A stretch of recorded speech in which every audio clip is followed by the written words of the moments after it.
Dewasa ini semakin banyak orang karena tidak puas dengan keterbatasan dalam metode penyembuhan konvensional beralih ke terapi-terapi alternatif untuk mendapatkan ketenangan dan keseimbangan pikiran, tubuh, serta jiwa. Dalam buku ini, kita akan belajar mengenai bermacam terapi alternatif dengan disertai ajaran-ajaran dari Al-Quran dan Sunnah.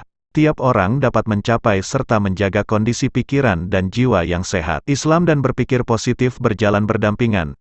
Dan Rasulullah merupakan teladan sempurna dalam memusatkan diri pada pikiran positif dan membuktikan kekuatannya dalam kehidupan sehari-hari. Berpikir positif bukanlah masalah filosofis, melainkan praktik keseharian yang harus terus dijaga, agar kita terhindar dari pikiran negatif yang menguras energi dan berdampak buruk bagi kesehatan. Berpikir positif sebenarnya adalah inti sistem yang dibangun Allah untuk kita, agar kita terus melangkah menuju kebahagiaan di dunia dan akhirat. Penonton yang budiman, kali ini kita akan mereview buku bagus yang berjudul Tuntunan Rasulullah Berpikir Positif, by Majdah Amir. Berpikir positif akan mempengaruhi sistem kekebalan tubuh. Berpikir positif dapat berfungsi sebagai bahan bakar yang menyediakan energi untuk semua sel agar dapat bekerja secara optimal.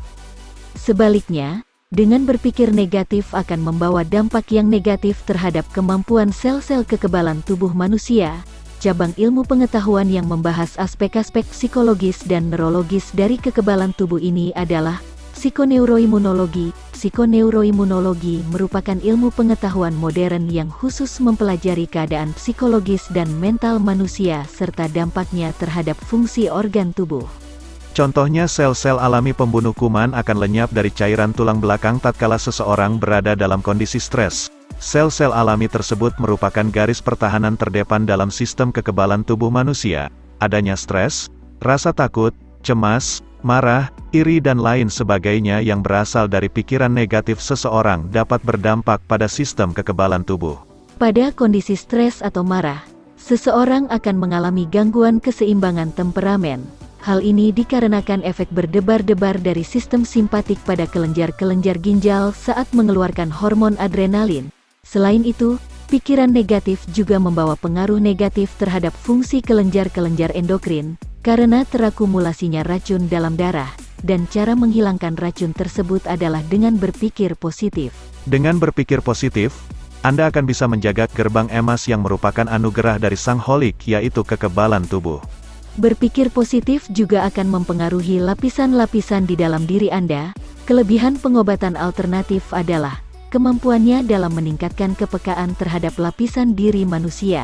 Lapisan diri manusia terdiri atas lapisan yang paling tinggi yaitu lapisan spiritual, kemudian lapisan mental, lapisan emosional dan lapisan fisik. Lapisan-lapisan tersebut saling memengaruhi dan berinteraksi satu dengan yang lain. Contohnya, rasa stres, lapisan mental, bisa mengakibatkan rasa mulas, lapisan fisik, karena terlalu banyak mengeluarkan asam klorida. Berpikir positif juga telah terbukti mempengaruhi aspek-aspek fisik berikut ini. Pertama, aliran listrik yang ada di otak. Kedua, 14 jalur saluran-saluran pada meridian. Dan ketiga, perisai pelindung tubuh atau sistem kekebalan. Oleh karena itu, sangat penting untuk selalu berpikiran positif dan menjauhi pikiran-pikiran negatif, karena hal tersebut mampu merangsang energi-energi yang tersembunyi di berbagai lapisan melalui kekuatan mental, emosi dan fisik seseorang. Jadi, teruslah berpikir positif. Sesungguhnya orang-orang yang beriman telah mendapatkan panduan dari Allah untuk mencapai ketenangan, kebahagiaan dan keseimbangan psikologis di dalam hidupnya. Takutlah engkau kepada hal-hal yang haram, niscaya engkau menjadi orang paling hebat ibadahnya. Terimalah dengan ridho apa yang diberikan Allah kepadamu, niscaya engkau menjadi orang terkaya. Hadis riwayat Tirmidzi. Penderitaan pun perlu disikapi secara positif. Ketika seseorang menghadapi suatu permasalahan yang berujung pada penderitaan, kadangkala ia akan berusaha mencari kambing hitam. Akhirnya yang terjadi justru sikap saling menyalahkan dan bertikai dengan sesama, padahal Anda tetap bisa memandang penderitaan dari sudut pandang positif. Dengan sikap tersebut Anda akan menyadari bahwa penderitaan bisa mengajarkan kita untuk senantiasa berdoa dengan tulus ikhlas dan menahan diri dari segala sifat keangkuhan dan kesombongan. Dengan berpikir positif dalam menghadapi ujian dan penderitaan, Anda akan mendapatkan berbagai manfaat.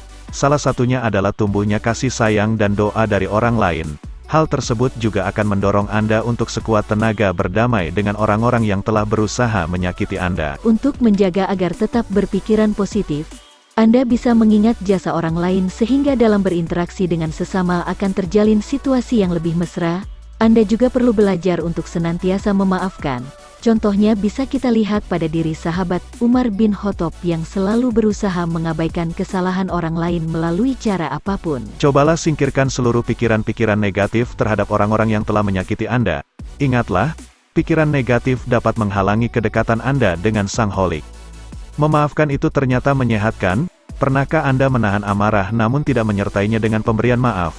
Hati-hati, ternyata sikap seperti ini bisa memunculkan penyakit dalam hati dan tubuh.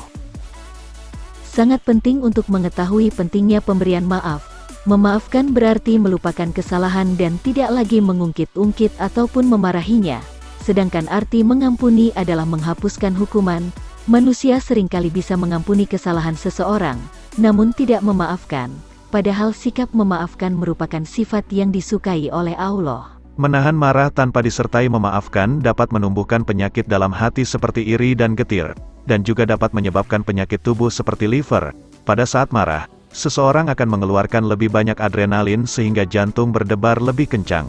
Selanjutnya bisa terjadi ketidakstabilan akut yang memengaruhi kekuatan mental dan kemampuan untuk berkonsentrasi dan mengendalikan organ-organ tubuh periferal. Rasa marah juga dapat menyebabkan depresi yang dikarenakan berkurangnya epinefrin, dopamin dan asam amino di otak.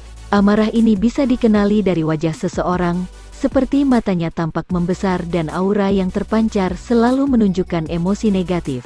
Orang yang memiliki amarah seperti ini tidak akan bisa membuat keputusan dengan baik. Islam memang memberikan hak bagi orang-orang yang tersakiti untuk menuntut balasan yang seimbang. Namun di sisi lain, Islam juga menganjurkan pentingnya memberikan maaf pada orang-orang yang telah berbuat kesalahan pada kita.